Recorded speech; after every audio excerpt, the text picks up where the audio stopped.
first electric chair that it was with a Westinghouse electric motor. And look how dangerous this is. For 5 years, America's electrical giants are locked in battle.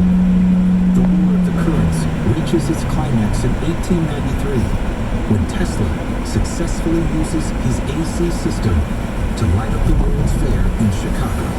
It was something fantastic. People couldn't understand where this current is coming, how it's happened. It's just magic. Tesla and Westinghouse are hailed as heroes, while Edison is humble. Next, they win an enormous contract to build the world's first large-scale hydroelectric power plant in Niagara Falls. Here was a technology that was going to revolutionize people's daily lives. The project cements AC as America's chosen power system. The main reason why alternating current beat out direct current is simply that it was more efficient and much more economical. Tesla's AC current has finally won the War of the Currents, leaving the great Thomas Edison embittered and possibly set on revenge.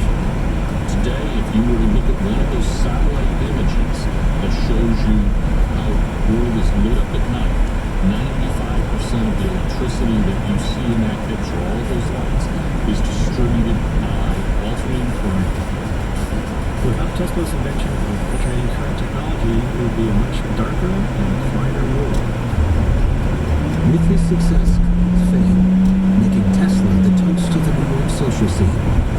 In the press, he's depicted as a wizard with almost magical powers, an archetypal mad scientist, an image enhanced by his eccentric habits. Himself was a very strange individual. Among his unusual traits, Tesla was celibate his entire life. He only slept 3 hours a night, believed in alien life, and had an unexplained aversion to pearls. But his most remarkable feature was his unstoppable brain, which over his lifetime would produce over 300 patents. Tesla would describe the process of invention as basically he would build a model in his mind and then run simulations, almost the way engineers do with computers today. But Tesla's weakness is business acumen. Although the Westinghouse AC motors sell millions, when Westinghouse runs into money trouble, Tesla relinquishes the royalties for his AC motor patent. The decision would deny him of an estimated $300 million. But it's scientific discovery, not money, that drives Tesla. And as a new century dawns, he sets his mind to solving another of electricity's biggest challenges. Tesla was obsessed. He wanted to distribute electrical power to all parts of the Earth. It's an obsession that will take him one step closer to the superweapon that could be his deadly downfall.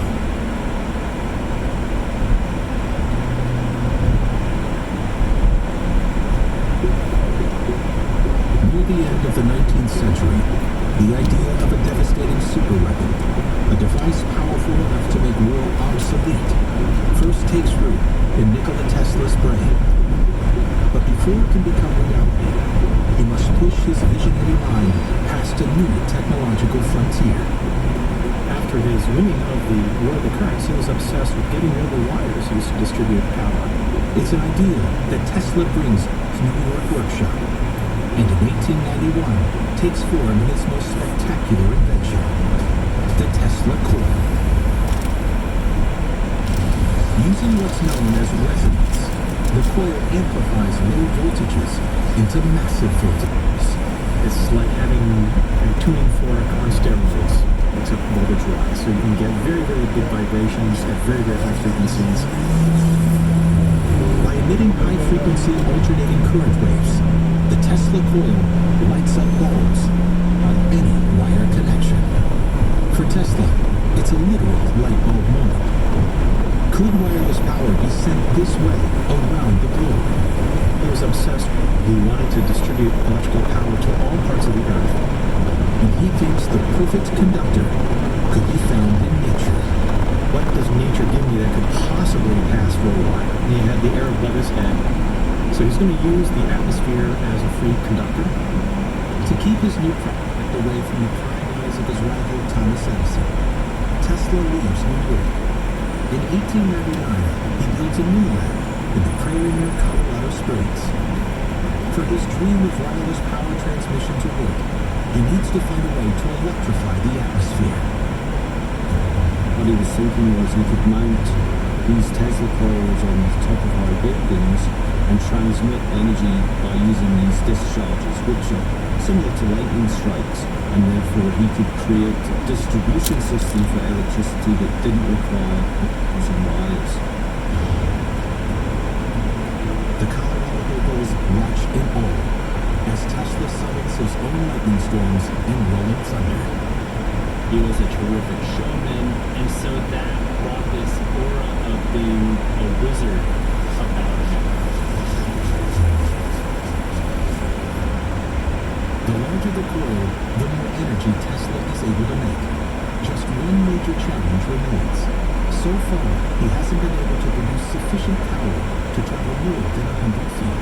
The difficulty with transmitting things wirelessly is most of it leaks away, and you get a very small amount of power at the receiver. Tesla turns his idea on its head.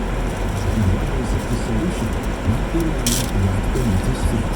He believed that you'd be able to pump electrical energy into the earth at the resonant frequency of the earth, set up standing waves, and that energy would be transmitted or distributed across the surface of the earth. They would then travel through the earth's crust to locations where people would basically put a wire or drive a pipe into the ground, and you would get your electricity or your messages from that pipe or that wire. But before he can turn his vision into reality, Tesla's eclectic brain is distracted by the new challenge in the newly discovered field of radio waves. He realized that radio could be used for communicating human to machine.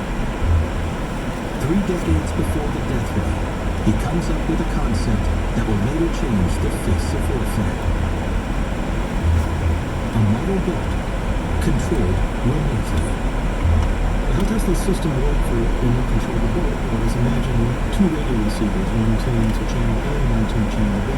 The signal appears in channel A says whether you do this, and the signal in channel B says whether you do that.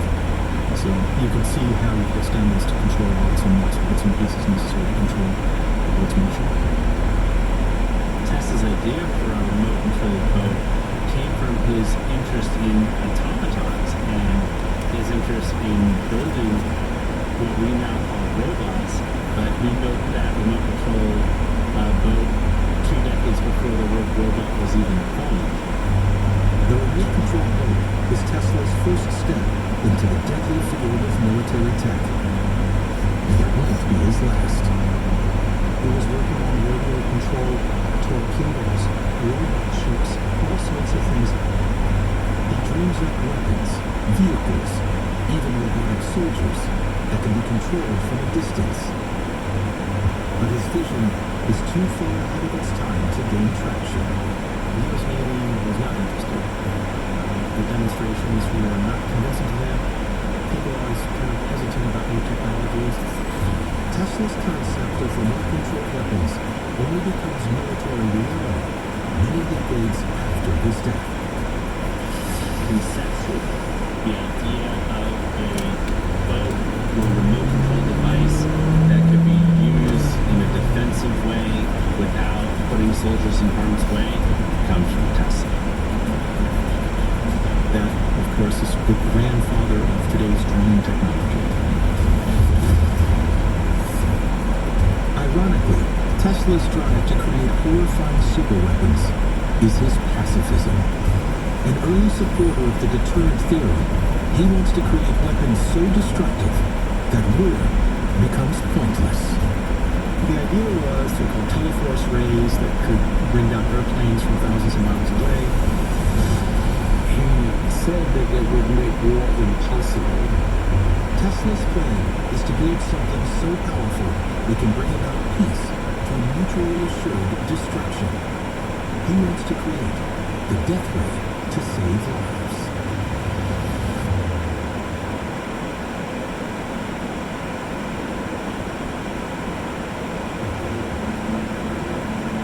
As the 20th century dawns, in his Colorado Springs lab, Nikola Tesla is testing dangerous theories.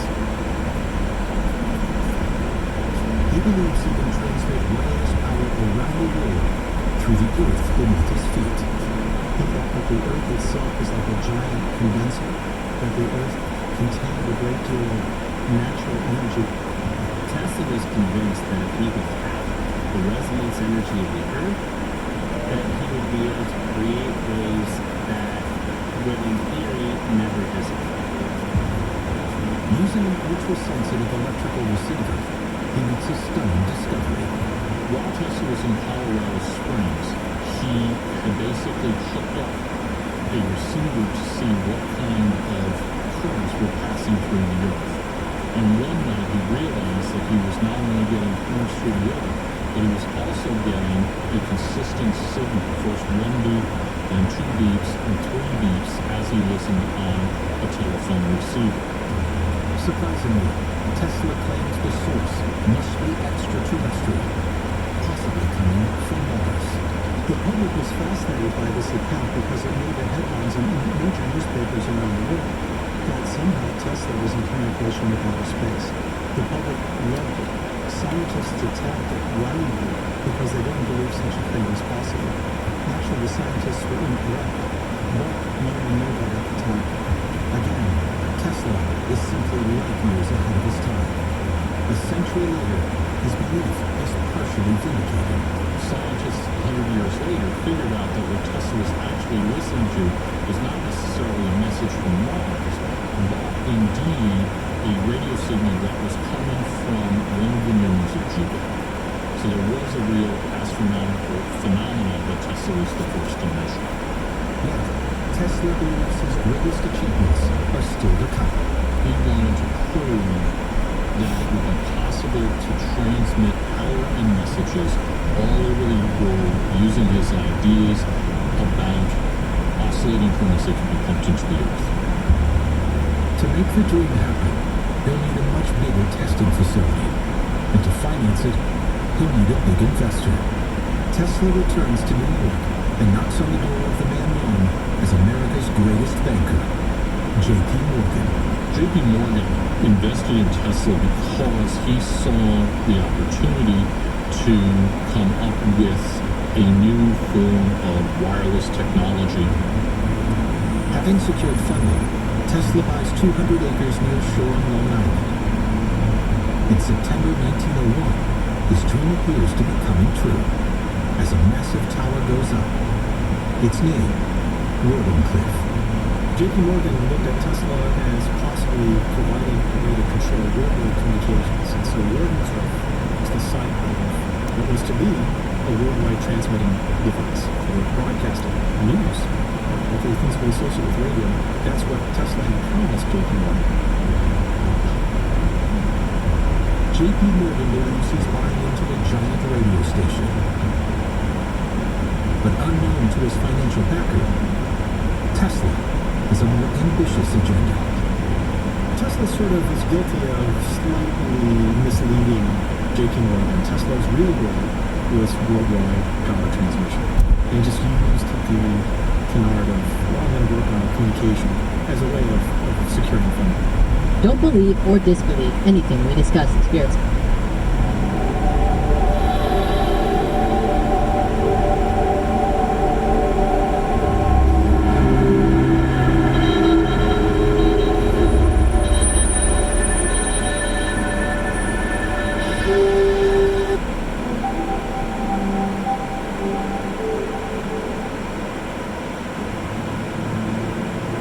The only challenge, I think, with addictions is that most people, though, when you do that, when you decide to really take a look, it's like lighting a match in a dark place. So you feel uncomfortable. So it's easier to turn on your TV, it's easier to play with your cell phone, to distract yourself from those feelings. Well, when you understand that change really requires becoming uncomfortable to a certain degree, and that's normal, that you're leaving the known and you're stepping into the unknown, then it begs the question, what thoughts do you want to fire? If you believe that you're creating your life and you're living by lack, well, lack is going to create abundance, right? So if you can, get ready.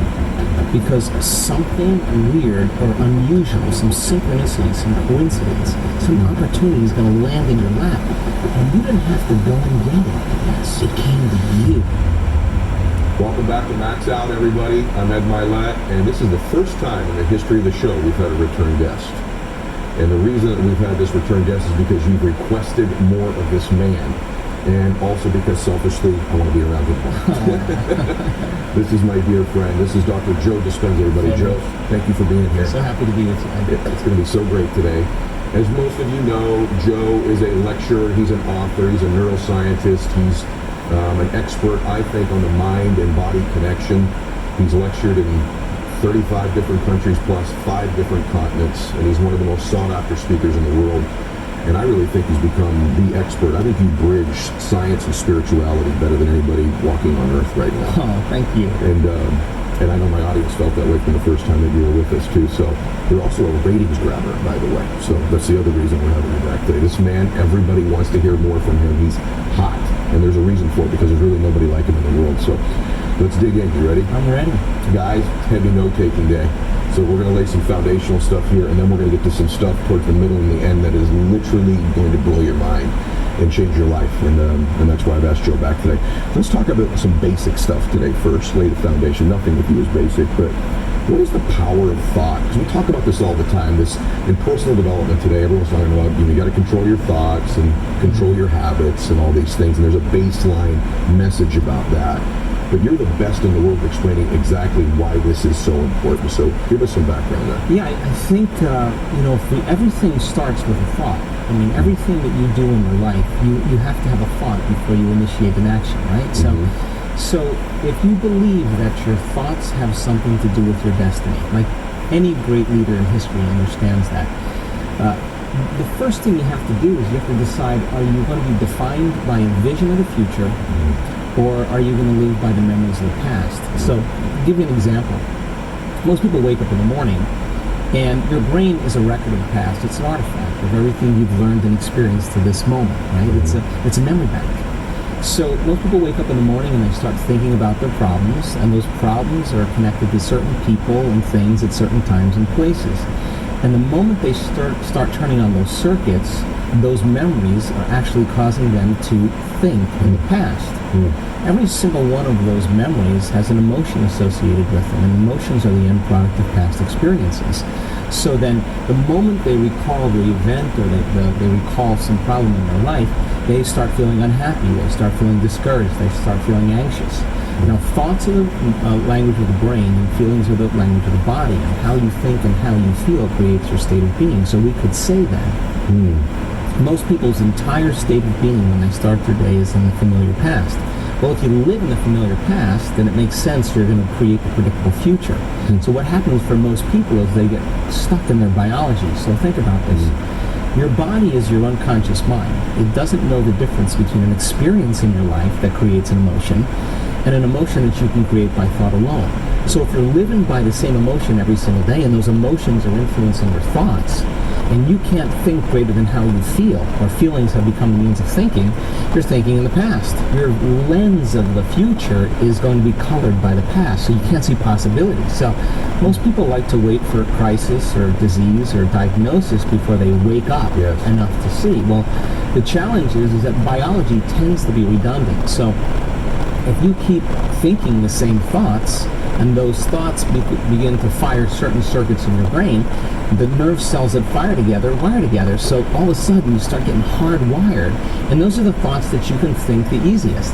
At the same time, those thoughts produce chemicals called emotions, and the next thing you know, your body gets accustomed to living by the same emotions, and it could be guilt, it could be unhappiness, it could be pain, but at least it's familiar to you, at least you can predict it. So some people would rather cling to the familiar than take a chance on possibilities. So for most people then, they say, well, I don't really see how my thoughts have anything to do with my destiny. Well, that's because 95% of those thoughts are subconscious programs, right? So you're not even conscious that you think those thoughts. So the first step to change is starting to think about what you've been thinking about and change it. And then when you begin to observe those thoughts, you're no longer the program, you're the consciousness observing Just the program. simply by being an observer of your thoughts. Right. So most people, though, when you do that, when you decide to really take a look, it's like lighting a match in a dark place. So you feel uncomfortable. So it's easier to turn on your TV. It's easier to play with your cell phone, to distract yourself from those feelings. Well, when you understand that change really requires becoming uncomfortable to a certain degree, and that's normal, that you're leaving the known and you're stepping into the unknown, then it begs the question, what thoughts do you want to fire and wire in your brain? Because your attention on those thoughts begins to reorganize circuitry, remold the brain. So, I love this, by the way. How do you flip that to your advantage? So meditation is really means to become familiar with, correct? So we're going to talk a little bit about meditation as we go forward here in a second. But if it is true that your body is your unconscious mind, which I didn't know that, and it is true that it does not know the difference between a real event or an imagined event, can't you really use that to your advantage, though? Of course. So let's talk about that. Okay. Because this is because you do this really well. Because most people are waiting for their life to change, Yes. so they can feel gratitude, to feel abundance, to feel whole. That's the old model of cause and effect.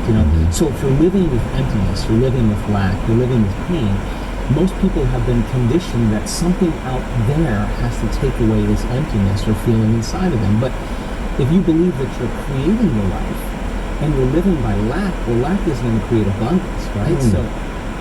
So then it makes sense then that you don't really actually create wealth. You generate wealth. You generate abundance. So the moment you start teaching your body emotionally what that future is going to feel like before it's made manifest, well, your body, as the unconscious mind, believes it's living in that future in the present moment. Now, it's a scientific fact that it's the environment that signals the gene, okay? The end product from experiencing the environment is an emotion. So when you begin to embrace an elevated emotion, you're beginning to signal the gene ahead of the environment. What's the importance of that? Well, genes make proteins, and proteins are responsible for the structure and the function of your body. And the expression of proteins is the expression of life. So by you creating an elevated emotion and teaching your body what that future will feel like before it's made manifest, your body's starting to live in that future reality in the present moment. Well, here's the key.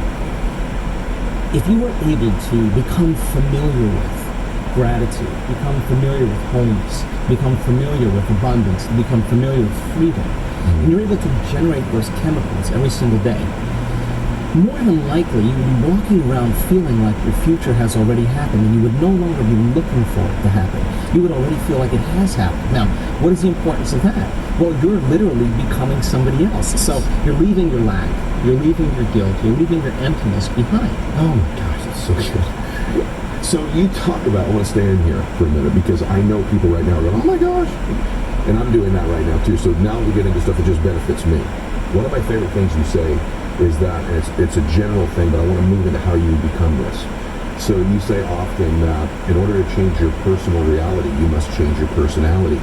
But I think also that people maybe aren't aware of how that personality was formed. And we started to go down that road, but I want to keep going for a minute. Sure. And so you talk often about how a mood over time can end up turning into a personality of sorts. So could you talk about that a little bit? Sure, let's talk about it in two ways, okay? So your personality, literally, Ed, is made with how you think, how you act, and how you feel.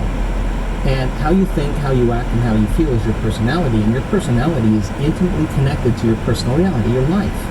So then if you want to change your life, your personal reality, you got to change your personality. And here we go again. You got to start becoming conscious of your unconscious thoughts. You got to start noticing how you act, how you speak. You got to pay attention to how you're feeling. There's some people that live in guilt their whole entire life and don't even know it's guilt because at least it feels like it. So then when you start doing that, you begin to objectify your subjective self. So then when you begin to make small changes, back the thought.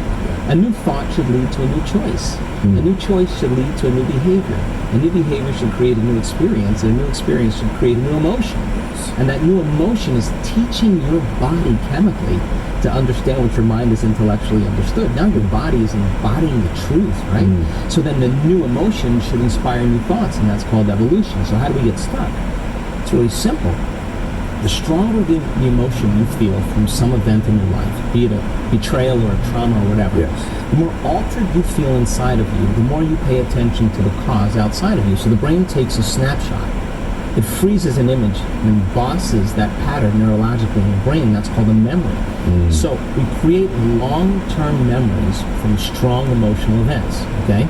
So is that true? That I just want to understand. Maybe the larger the event in terms of its emotion to you, the stronger of a hold it has over you? Yeah, well, the more it's embossed in your biology. Okay. So certain people have a strong experience in their life, and it catches all of the brain's attention. So now they think neurologically within the circuits of the past experience, and they feel chemically within the boundaries of those emotions. And so how you think and how you feel creates a state of being. Now here's the problem, that if you don't know how to mediate or control your emotional reaction to that event, and you keep that refractory period of chemicals going on for extended periods of time, so that the event produces a chemical change, and the body needs to return back to homeostasis or balance. But if it can't, then the elongation of that emotional reaction for weeks, say, for days or weeks, is called a mood. So you say, Ed, what's wrong with you?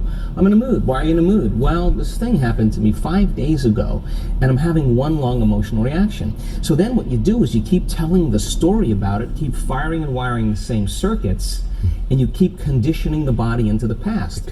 So then you wake up in the morning, you look for the emotion. So then now, all of a sudden, you keep it lingering for weeks or months. That's called the temperament. Well, why is he so angry? I don't know. Let's ask him. Why are you so angry? Well, this thing happened to me 8 months ago. I'm having one long emotional reaction. I'm memorizing my emotions. You keep it going on for years on end. That's called a personality trait. So then a person then is memorizing themselves by living in the past. And so then you say to them, well, tell me the story. Now, the latest research on memory says that 50% of what we talk about in our past isn't even the truth. So we make stuff up about the past. In other words, people are reliving a life that they didn't even have just to reaffirm that they can't change, right? So then what's the significance of this? Where you place your attention is where you place your energy. Period. Yes. So then the stronger the emotion that you have to some problem or condition or person in your life, the more you're paying attention to them. So they captured your attention. So you're giving your power away to that person, right? Because they're capturing your attention. So then there's an energetic connection to every person, everything in your past, present reality has your energy connected to it. So now, this is the significance. When a person really decides to be defined by a vision of the future instead of the memory of the past, the hardest part about it is all of a sudden becoming conscious and not making the same unconscious choice. So then, if you lower the volume to your frustration, to your hatred, to your anger, if you truly knew how to do that, if you lowered the volume to that emotion, you would take your attention off that person, which means you would begin to break those energetic bonds, and now you're taking your power back. You're calling energy back to you, and we've measured this, and all of a sudden it builds this bigger electromagnetic field around the person's body. That's energy to heal. That's energy to create a new future with, right? And then if you didn't want to lower the volume to the emotion, then just take your attention off the person. And every time you take your attention off the person, if you became conscious of that, you wouldn't feel the emotion. Now the body, though, has been addicted to that emotion because you're using that person to reaffirm your addiction to hatred or frustration. And if that person died, you'd find another one. So then here you go now. So now you're in a position now where you begin to lower the volume to that emotion, and the body's going, wait a second, you've been doing this for the last 20 years, and all of a sudden you're just going to stop hating? And the body says, well, I've been conditioned this way, and conditioning is based on the past.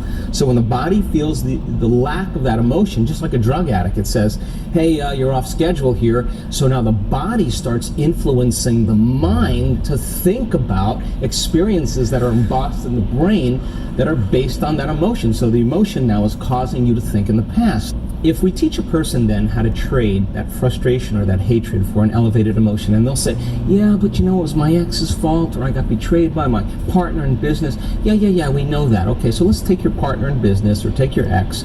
Let's duct tape him, put him in a cannon, and shoot him to the moon. Now what are you going to do? Sooner or later, you got to reckon with yourself and change, right? So then, teach a person then how to trade that emotion for an elevated emotion. Now, Trade the emotion for an elevated emotion. right, so you're going to give that up, and you're going to practice feeling gratitude as an example. Yes. The person says, well, I can't feel gratitude, and I say, absolutely you can, because you don't practice feeling it. You practice spending most of your time feeling hatred and frustration. So now it's going to take a little time to cause that heart of you to bloom, or your heart of yours to bloom. Once they're able to feel even the smallest measure of gratitude, where they start feeling appreciation, thankfulness, gratitude, it's emotional signature. When you get something, when you're receiving something, when something has happened to you, or when something is happening to you, you say thank you because you're receiving something. So the emotional signature of gratitude means the event has already happened, or it's happening to you. So the moment you open your heart and you feel gratitude, well, that emotion then is telling the body that the experience has already occurred, and the thought then can make it into the body because it's consistent with the thought. So now you're beginning to program the autonomic nervous system into a very specific destiny. You got to maintain that modified state of mind and body your entire day, independent of the conditions in your outer environment, independent of your body's cravings of those emotions and habituations, and independent from time. And if you can, get ready, because something weird or unusual, some synchronicity, some coincidence, some opportunity is going to land in your lap, and you didn't have to go and get it. Yes. It came to you. Now you're the vortex of creation. So if you say to me, well, I was feeling gratitude, but then there was traffic, or my coworker sent me a nasty email, then I would say, oh my God, you mean you're allowing your environment, your outer environment, to control how you feel and think? You're back to the unconscious program that you're the victim to your life. You got it. But when you start producing those outcomes in your life, you're going to pay attention to what you did inside of you, and you're going to believe more that you're the creator of your life and less of the victim of your life. That is so unbelievable. The way that I've never heard anybody ever say it like that before, because I've watched people who's, this person's caused this insecurity in their life. And even when they remove the person, what they'll do is, okay, now I'm going to feel gratitude, what you just said, but their body is still addicted to that emotion, and they go seek other references to get them that emotion again. So the first thing you said that I love, that I've not heard before, is acknowledge when that addiction rears its head again, just by acknowledging it. The second thing that really nobody talks about is, it's wonderful to meditate and to get into that space, but then you must get up and be active towards that goal. That's what most people don't ever talk about. We're changing our brain and body to live in that future-present reality, so that you feel connected to a future instead of the past. And when you're connected to the past, you're looking for it. And if you're looking for it, you're separate from it. If you're being it, then there's a complete change in energy. And nobody changes until they change their energy. And when you change your energy, you change your life. After 8,500 brain scans, I can tell you that you and I are at our absolute best when we get beyond ourselves. That is the elegant moment where we're free enough to create without any encumbrances. So this has been measured too. So there's these different energy centers in the body. Is it true that if you're holding on to these other emotions, I just want a basic answer for this for the group too. If you're holding on to these negative emotions and you're not moving towards this more empowering emotion, what happens to these energy centers in the body? Can you describe that to some extent? The majority of our thoughts and feelings are connected to our sexuality, to our victimization, our guilt, our suffering, our shame, our unworthiness, our self-doubt, or our importance, our control, our fear, our anger, our frustration, our hatred, our judgment. Those are the first three hormonal centers in the body, and those first three centers have everything to do with survival. And those centers are energy consumers.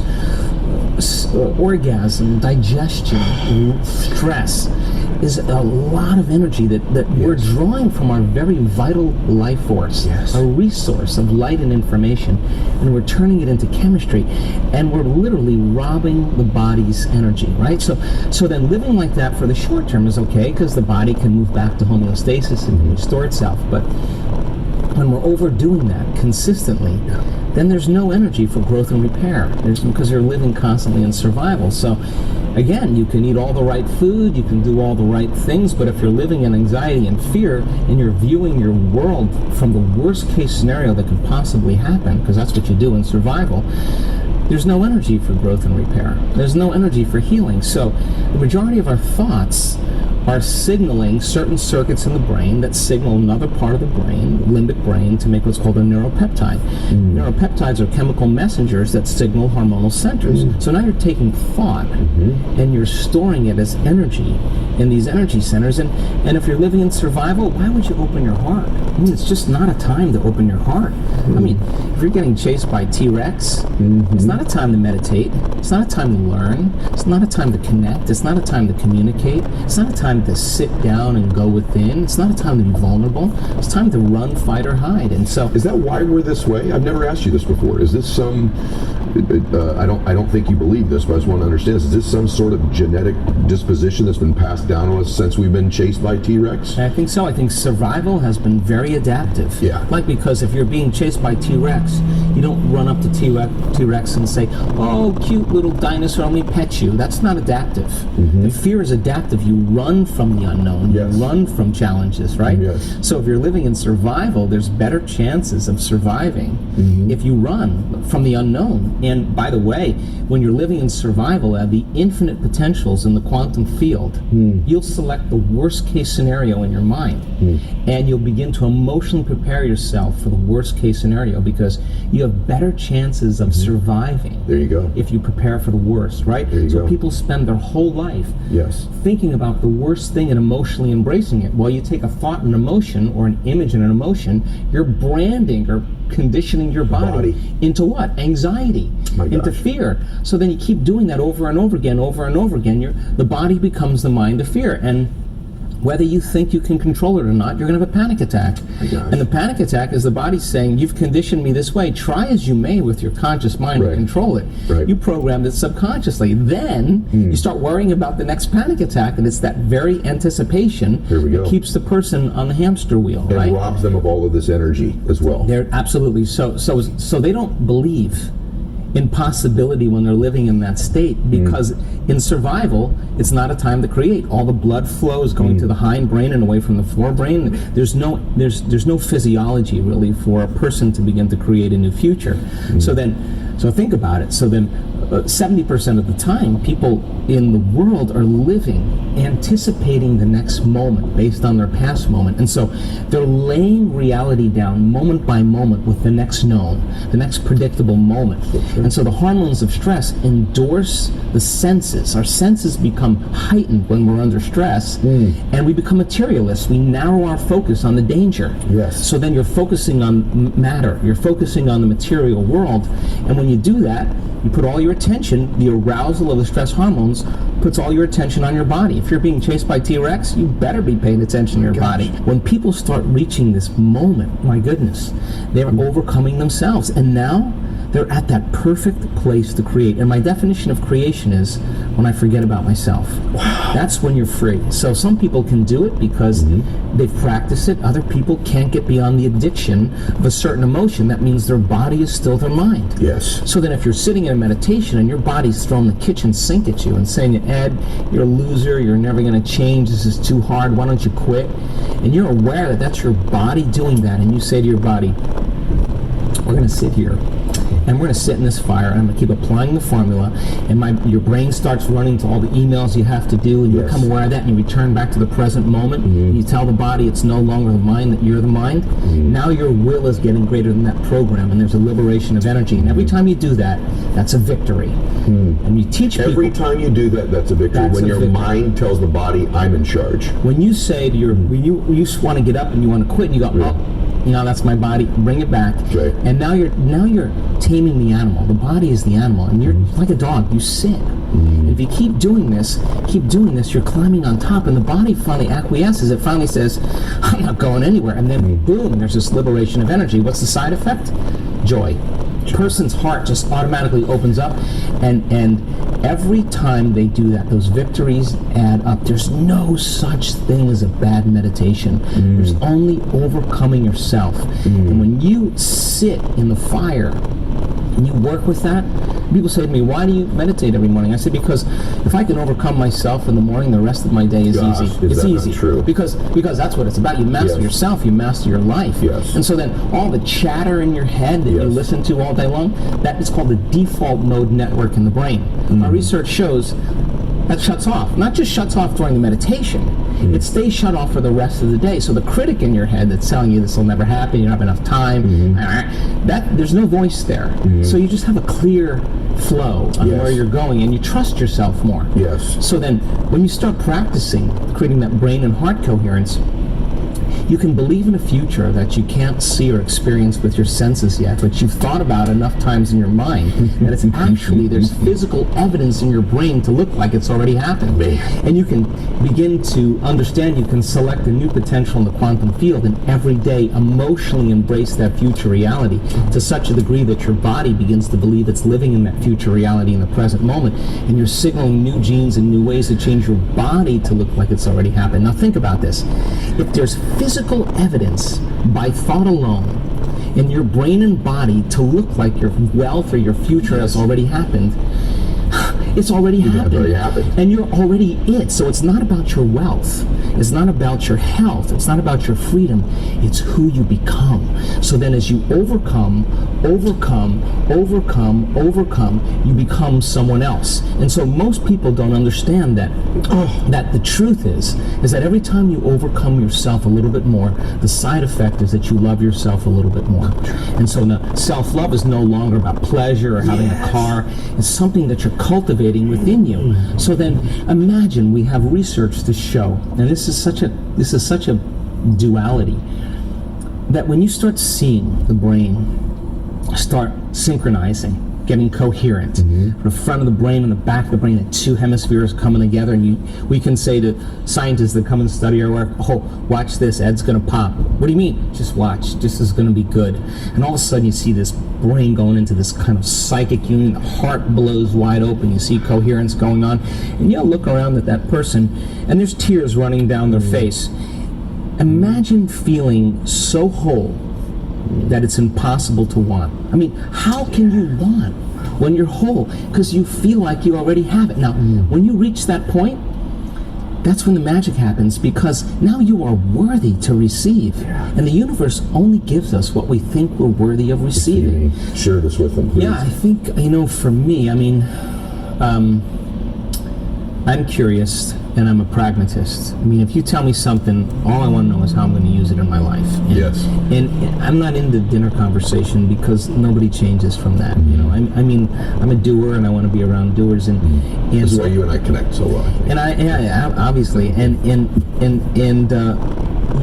you create a group of people that are passionate about transformation, and they've done some of the work. When we were doing our 4.5 day advanced workshops, right around the end of the event, I was seeing people starting to seeing some really great transformations, and I thought, This is the pop. yeah, as a pop, big pops, and we were like, we had to send them home, and I was like, oh God, man, if I could just have them for a week.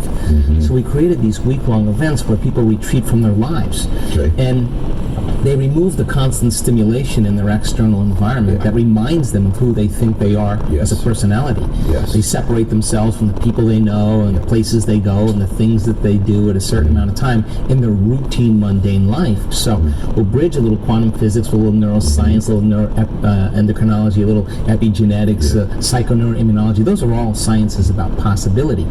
And I now know that if you can give people sound scientific information, for me, that's the language. I know. And then if they can turn to the person next to them and explain it, you're not going to get off the hook. If you can't explain it, it's not wired in your brain. But if you can build a model and explain it, you're installing the neurological hardware in your brain in preparation for the experience. So the more you understand what you're doing and why, The how gets easier because you can assign meaning to it. So then if I can set up the conditions and the environment and give them the proper instructions and push the envelope a little bit, and people who get their behaviors to match their intentions and their actions equal to their thoughts, they get their mind and body working together, they're going to have a new experience. And the experience then is not only going to enrich the philosophical circuits in their brain, because experience does that, but it's going to produce an emotion. So they're going to start feeling more unlimited. They're going to start feeling more free. Now they're teaching their body chemically to understand what their mind is intellectually understood. So if you've done it once, you should be able to do it again. You have the recipe, you have the formula. So if you can repeat it, you will neurochemically condition your mind and body to begin to work as one. In other words, the body will start to learn how to do it as well as the mind, and you won't have to consciously think about it any longer. So it gets easier, right? So we follow that format, and the first couple days is that getting beyond your life, getting beyond your emotions. Everybody's got to do it, but if you just keep applying the formula, keep going, and I keep reminding you and keep building the model, and I give them numerous opportunities to connect and numerous opportunities to overcome themselves. Sooner or later, you're just going to figure it out. It doesn't matter. You're just going to figure it out. And when you do, then we start seeing now these incredible transformations and changes. And it's like a 4-minute mile. Yeah. Because I really think now, Ed, that evidence is the loudest voice. Sure. It is the loudest voice. And so we've got all the brain scans, we got all the heart rate measurements, we got great measurements on immune regulation, how you can strengthen your immune system by thought alone. We have great measurements on that you could actually change your genes in 4 days, lengthen your telomeres, lengthen your life within 60 days, change your neurotransmitters, change the energy around your body, the energy centers of your body, and change all this stuff.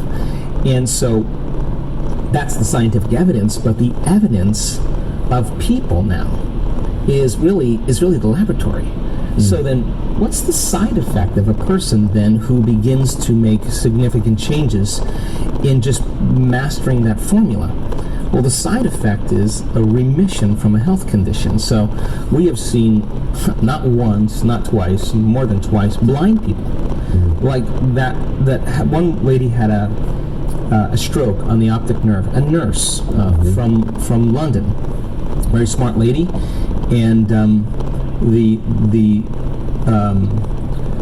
lesion was on the optic nerve, and it created a blind spot in her visual field from 6 o'clock to 9 o'clock. So she can't see anything there, and so she lost her license.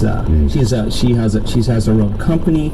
She couldn't read emails, and sooner or later your brain accommodates a little bit, but not fully. And so the typical prognosis with a stroke when there's neurological damage, that if your brain doesn't recover within 2 weeks, it's going to stay the same and slowly get worse. So she has great relationships with all the physicians, and they all said, you're going to have to learn to live with it. And believe it or not, one doctor said, hey, why don't you try going to this event? And this nurses are practical people. I mean, they're super practical people. And you want to get a good doctor, ask a nurse, right? Sure. And they're just very, very practical. So she did the online course. She did both the courses. She read all the books. She did all the meditations. And she came to the event with the intention of learning how to live with her condition. It didn't occur to her fully that she could heal it. And she went because she wanted to start a non-profit to help people. Wow. So she went with a doctor that recommended the work, and just a certain point in the middle of the event, she was doing a walking meditation on the beach with 1,000 other people there, and it occurred to her that maybe she should think about healing her eyes, so that she went into the meditation in the same day, and she laid down after we finished the meditation, and she said it was like someone taking cellophane, crackling it in her head. She felt something going on inside her brain, and she was crying because she knew something spectacular was happening. And she didn't want to open her eyes, and then the meditation ended, and she said, when I opened my eyes, it was like I was seeing so much brighter. Wow. And she said, I could see no blind spot, and the doctor was laying right next to her, and she was sobbing, they were hugging each other. And so she went on the Monday morning to get her eyes, the visual fields measured. And hopefully we'll get the image for you, but you can see on the pre-measurement just a black that quarter of the sphere, The lesion. of the circle, was just all black. In other words, blindness. You see the post measurement on the Monday morning after the event. There isn't a black spot. Unbelievable. Complete restoration of sight. Now, if you ask me if that was possible, 2 years ago, I would say, yeah, it's possible theoretically. But now, like, this is the 4-minute mile. Then we have another lady that was blind from birth, 5% vision, and again, she had an amazing experience with our coherence healing. We teach people how to heal. When she opened her eyes, she could see faces for the first time. And in fact, they had these 2 big bouquets on the stage, really big, beautiful flowers. And she had 5% vision, so she could just see a little bit of light. And she thought they were 2 guards, 2 bodyguards on the stage guarding me the whole event. And when she sat up, she could see flowers. Or you see the nurse tell her story, or the lady who's allergic to everything at the same event, who's wearing a mask with the filters and the whole bit, that had anaphylactic shock every day of her life. By the second day, she's on the floor with her mask off, dancing around. A person sits down after they witness that. When they close their eyes and they do their next meditation, their acceptance, their belief, and their ability to surrender and trust that it could happen to them becomes greater. What I want our community to do is say, what is standing in the way between me and my ability to connect to that field? Because I want to eliminate every belief, every emotion, every past, whatever. I want to remove all of those veils. Why am I doing this? Because I want to get so good at this. We have some MIT researchers that are going to organize all the data. 50%. I want to get to 50%.